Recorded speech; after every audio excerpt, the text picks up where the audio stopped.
Mga kababayan, mga tambay, si Kamanong po, nagbabalik na naman po muli para po magkomento po sa inyo dito po sa Tambayan Makabayan.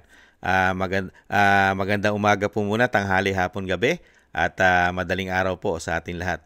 Sana po nasa mabuti po tayong kalagayan, mga kababayan. Samahan niyo po inyong lingkod, magkomentuhan na po tayo mga tambay. Komentuhan po natin, ito pong pahayag ng ni BBM mga tambay. Ibang klase po. Mga kabayan, dito po sa systematic na corruption po na ginawa po na mahigit 3 taon, lalong-lalo po itong pinaputok na flood control issue na talagang trilyon ang pinag-uusapan po rito, trilyon. At ito po ay nasa kasaysayan ng ating bansa. Ito na po ang pinakamalaking talagang korupsyon sa kasaysayan po na naging pangulo po, mga kabayan, ang flood control na ito. Grabe po ito, trilyon po ang pinag-uusapan. Pero pagdating naman po sa Pangulo, ay kailangan po may proseso. May proseso ang investigasyon at may due process, mga kabayan. Ibang klase, no? Ibang klase. Dahil pagka sila ang involved, ang administrasyon niya ang involved, at kasama pa ang kanyang probinsya na meron ding issue ng napakaraming proyekto at ghost project din umano, pati ang kanyang anak at mga pamilya, mga kamag-anak, umano, ay kailangan po ng proseso, due process, mga kabayan. Ibang klase, no? Mga kabayan, mamamatay na tayong lahat. Mga kabayan, ang sinasabing due process ay wala po mangyayari. Wala pong iniwanan yan sa pamilya niya. Wala po halos nangyari sa dami na anomalya, issue ng mga pagnanakaw, umano, ilgaten na hindi na po nabawi halos ng Pilipinas. Ganyan din po yata ang gustong proseso ng nakaupo ngayon, due process. Pero pagdating po sa mga sinasabing pinupolitika nila, kauna-unahan na po ang pamilya Duterte, never pong nakakuha man lang sa administrasyong ito ng sinasabi niyang due process, mga tambay. Bakit kaya? Ang due process po ay pangkanila lang. Ang dating Pangulong Duterte ay isang iglap lang po nila. Binigyan agad nila, mga kabayan, ng hustisya para sa kanila. Pinatapon agad sa dahig.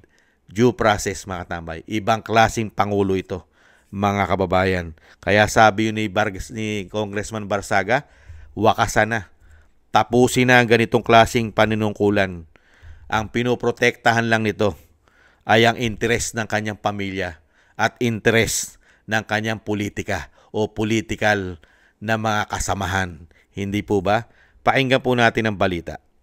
President Bongbong Marcos, in a teaser for his latest podcast episode, said that while many of those under investigation may not be innocent, they must still be given due process amid the ongoing flood control probe.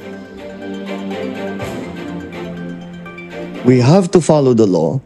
Otherwise, whatever we do is not legitimate. And we have to be very, very clear that we go after the guilty ones. PBBM stressed that rushing the investigation would be pointless as building a strong case requires hard evidence before bringing suspects to court.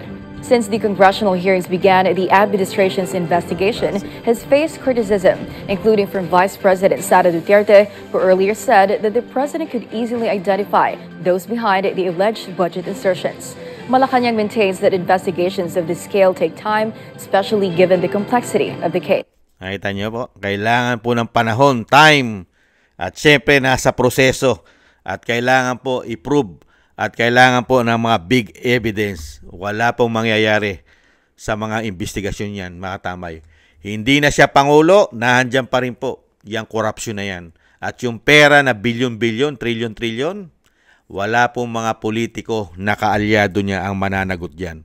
Kaya po, wala pong kakakwenta-kwenta ang investigasyon na yan. Dahil una-una, kung mag-iimbestiga ka, yung lagi natin sinasabi, at sinasabi ni Chavit Singson, nahandyan ang malalaking korupsyon una-una sa Ilocos Norte. Mga kababayan, wala. Kawawang Pilipinas. Pagka politiko ang magnanakaw, due process. Pagka ang mga Pilipinong mga katulad natin, nasa laylayan, kulong kaagad. Muntinlupa ka agad. Ibang klase. Kaya nga po sinasabi ni Vice President, kung ang Pangulo, mga tambay, ay talagang lumalaban sa korupsyon at sa pagnanakaw, isang araw lang lahat yan ay mapapangalanan mo na. At napakabilis imbestigahan, mga kababayan. Unang-una, bubuksan mo lang lahat ang mga libro nila. Pati ang DPWH. Hindi po ba? At ang mga engineer, at ang mga contractors, bubuksan mo lahat ang libro nila sabay-sabay. Makikita mo na kung saan nagmula, kung sino-sino ang kumitat ng omisyon. Pero pagdating sa Pangulo ngayon, kailangan na mahabang proseso. Mga kababayan, due process. Unbelievable anong klaseng gobyerno meron tayo. Pagka sa korupsyon, napakabagal pagdating sa korupsyon, mga kababayan. Pero sa pagnanakaw, napakabilis nilang magnakaw. Unbelievable. Pero pagka habulin mo ng magnanakaw, mga kababayan, nakatakas na. Pero due process pa rin ang kailangan. Nagkakanda-ubos na at tumatakas na sa bansa. Due process pa rin. Kaya nga po yung kumakalat na balita, mga katambay, ito po yung kumakalat na balita mga kabayan.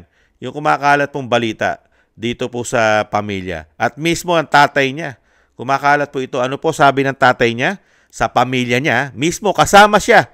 Mga kabayan, ito ang prediksyon ng tatay niya ng Ferdinand Marcos Sr. sa pamilya niya, sa lahi niya. Ito po, pakinggan po natin ito kumakalat. Ganitong klase po yata ang nanunungkulan ngayon. So, yan dito sa amin sa Cavite. Breaking news, mga kababayan. Kumakalat ngayon sa social media ang nakakakilabot na hula. Isang lumang talumpati ni dating Pangulong Ferdinand Marcos ang muling nabuhay. Tila nagbalik mula sa nakaraan at malinaw na inilarawan ang magiging kapalaran ng Pilipinas. Kung isa man lang sa aking anak ay nakapagtapos ng batas, law, at pumasa sa maaari siguro pwede kong tatakbuhin presidente. May advantage ka kasi kung ikaw ay nagtapos ng batas, law graduate, abogado, eh kung wala kang natapos, paano mo bibigyan ng solusyon ng problema ng bansa? Nakakahiya ka, pabuksan ang Pilipinas. Kung ang isang tao ay ayaw makipagdebate sa kampanya, ibig sabihin, wala siyang plataforma, wala siyang alam kung paano maging presidente ng bansa. Hindi, influence peddler natin sa Malacanang. Ano ang mangyayari sa ating bansa kung ang papalit isang drug addict, walang degree? Kailangan ng taong bayan ay isang gobyernong tapat at ang sa ganon ay umangat. Anong silbi ng pagkakaisa kung ang iboboto naman ninyo ay ang mga nagkakaisang magnanakaw? Ay kayo bahala. Breaking news. Yan po mga tambay. Nakita nyo po, mismo yung pahayag ng tatay niya. Mga tambay, pagdating po, kahit ang pamilya niya ay hindi niya i-endorso ayon sa tatay niya. Lalong-lalo kung hindi nakapagtapos ng pag-aaral at walang degree at hindi nakatapos na abogasya. Paano nga naman niya patatakbuhin ng bansa? Unang-una, paano niya? Dahil wala siyang alam sa batas. Ano po nangyayari ngayon? Walang alam sa batas, hindi nakatapos, walang degree ang anak, mga kabayan, at may issue pa ng pulburon. Ayun, ano yung mangyayari kung ito'y drug addict pa o may issue ng pulburon? Ano mangyayari sa bansa, mga kabayan? Magkakaisa lang sila. Systematic na corruption, pagnanakaw, umano. Nakita nyo po? Nakita nyo po? Saan dadali ng bansa natin? Ayon na rin mismo sa kanyang ama. Kung ang anak niya mismo ay hindi niya i-endorso kung ito hindi nakatapos at walang degree katulad po ng pagiging abogasya. Ibang klase. Ano po? Nakakatotoo po ba yung sinasabi ng kanyang ama sa panunungkulan ng kanyang anak? Nakita niyo pong gumawa ng batas at sumunod sa batas ang isang anak na walang degree ayon sa kanyang ama? Nakita niyo po, instant justice. Pagka po sa kalaban nila, walang proseso ng batas. No, walang due process. Pero pagka sila na ang usigin ng batas at nasa kanila ang pagnanakaw, kaya nga'y sinasabi ng matandang Marcos, ano gagawin? Puro pagnanakaw. Pero pagka sila'y naiipit na sa pagnanakaw umano, ang kanyang gobyerno ay halos lahat ay nagnanakaw na, kailangan po ng due process, mga kababayan. Ibang klase, no? Ibang klase po ang nanunungkulan sa atin. Kaya po maging matalino na po ang taong bayan. Maging matalino na po tayo. Hindi po porkit ang pamilya ay sinasabing ito ang magbabango sa bansang Pilipinas dahil sinasabing okay ito, magaling ang pamilyang ito. Mga kababayan, mismo nga yung pamilya na nagsasabi na wag iboboto ayon doon sa kanilang ninuno, sa kanilang ama. Kahit ang kanyang pamilya ay hindi niya ito patatakbuhin at hindi niya papayagan. Lalo-lalo na kung ang bansa. Kung ikaw ay may pagmamahal sa bansa, paano mo patatakbuhin ang bansa? Paano mo pauunlarin ang bansa kung wala kang nalalaman, lalo-lalo na sa batas? Hindi po ba? Kaya kayang-kaya kang paikutin ng nakapaligid sa iyo. Sila ang magpapaikot sa iyo, yung matatalino sa iyo. Kaya nangyayari sa ating bansa, yung matatalino po ang nagpapaikot yata sa Pangulo umano, mga kabayan. Kaya po halos lahat ngayon ay napakarami pong isang damukal na anomalya. Korupsyon dahil sa dami ng matatalino sa administrasyon po ngayon, mga kababayan. Kaya ang ating bansa, pagka pinaniwalaan po natin ang kanyang ama na isang naging diktador, tinatawag na diktador at napakarami pong human rights na talagang grabe. Hindi po bababayan ayon sa mga ulat po ng human rights. Hindi raw po bababa umano sa mahigit 200,000 umano ang mga nabiktima po ng sinasabing napakasakit at napakasaklap na martial law sa panahon ng kanyang ama.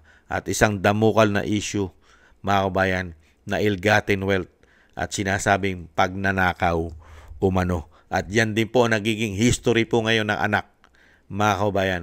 Nung panahon po nila, dahil matalino po ang tatay niya, halos sila po ang pinutukan. Pero ngayon, hindi abogado ang anak, buong gobyerno po halos ngayon, magmula sa taas hanggang baba, ay may issue na po ng pagnanakaw umano.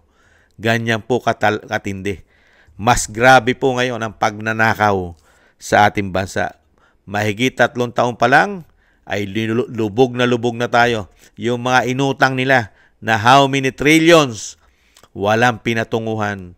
Karamihan ay puro anomalya at ghost project pa. Kaya wala po silang build better more. Wala. Mabibilang mo lang. Mabibilang mo lang, mga kababayan, sa daliri mo. Muli po mga tambay, yan po ang napakagaling na presidente ng ating bansa, mga kababayan. Ganyan po siya lumutas ng korupsyon sa ating bansa. Trilyon ang pinag-uusapan, daan-daang bilyon. Pero mag-intay tayo ng due process, mga tambay. Mag-intay tayo. Kaya tayo, magkakaubos na tayo, magkakamatay na tayo.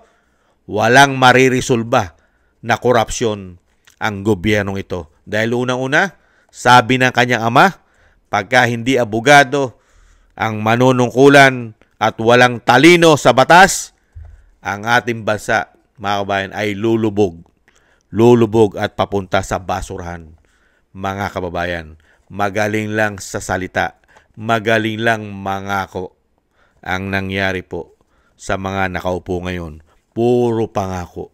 Kaya ang investigasyon, kailangan ng due process. Pero pagdating sa mga kalaban daw nila umano, lalong-lalo sa pamilya Duterte, kailangan ilipad ka na. Wala pang isang araw, tanggalin ka na sa bansa.